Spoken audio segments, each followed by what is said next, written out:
On n'a pas eu de confinement comme en France.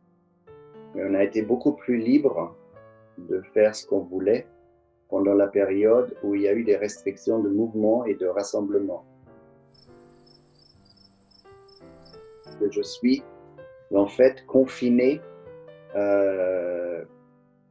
à cause du virus, bien sûr, mais dans une situation où j'ai dû prendre charge de mes parents qui sont très malades, handicapés.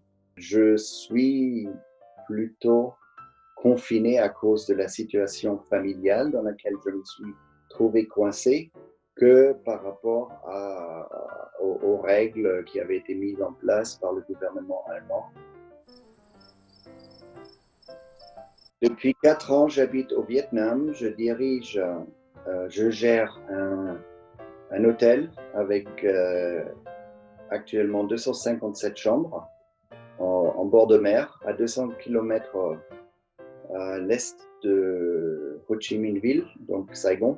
Depuis le 1er mars, donc j'étais parti en déplacement d'affaires et en Allemagne, et à la suite de ce déplacement, j'ai rendu visite à mes parents et je me suis trouvé coincé du fait qu'il n'y avait plus de vol pour rentrer au Vietnam, du fait que le gouvernement vietnamien a instauré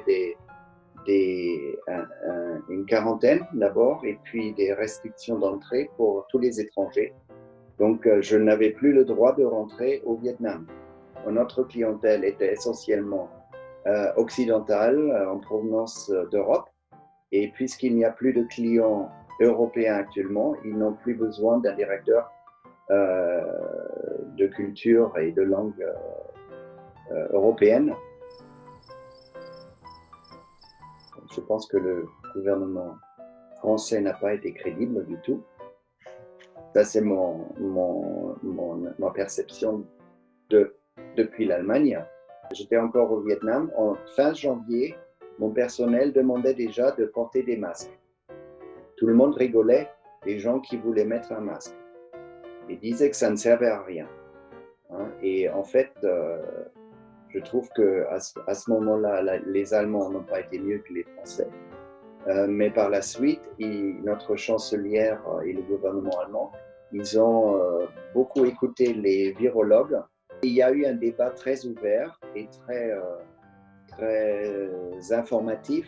80% des Allemands croient ce que le gouvernement leur dit actuellement et fait confiance. Et je n'ai pas cette impression par rapport au gouvernement français quand j'écoute mes amis français.